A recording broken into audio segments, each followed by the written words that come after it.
over 3 million views in 8 hours, and it is still climbing. You are on Kimmel, you're on Fallon. Ladies and gentlemen, Jackie Burke.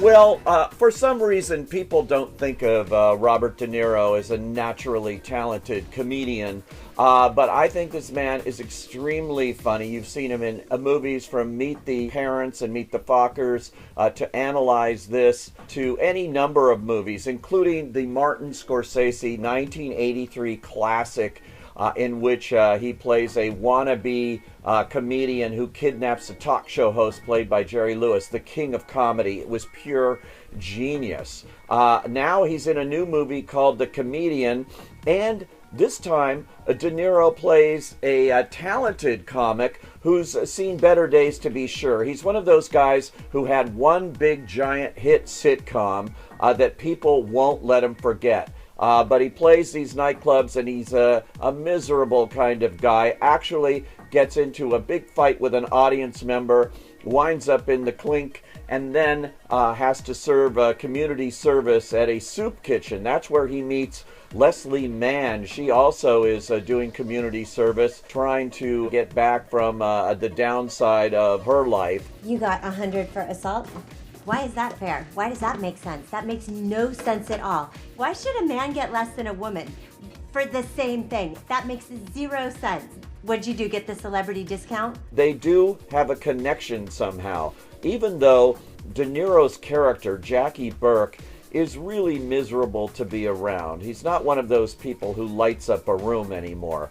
But their relationship does lead to a number of engagements and gigs and things that his manager sets up. That's Edie Falco, in a terrific supporting cast. A lot of great names here. A very funny sequence, I thought, was taking place at a senior home where he is there entertaining the seniors with his foul-mouthed act. You're a dancer?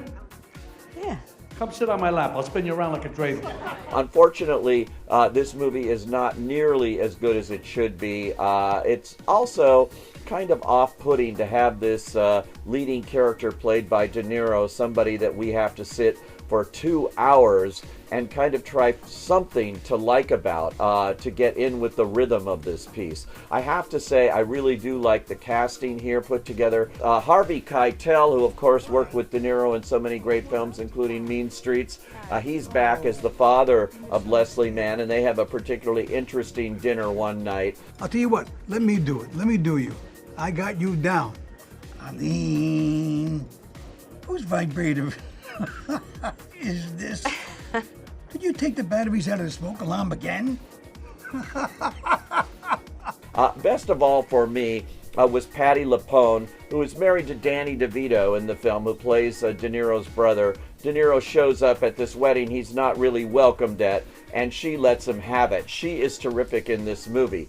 As for the rest of it, it took 4 writers to put this together, including Jeffrey Ross, who is the master of those comedy dinner roast and things, and Art Linson, who did a much better movie that was not well regarded and I think is highly underrated, called What Just Happened, which starred De Niro as a studio executive. That movie really got into the underbelly of show business in a way the comedian only hopes to.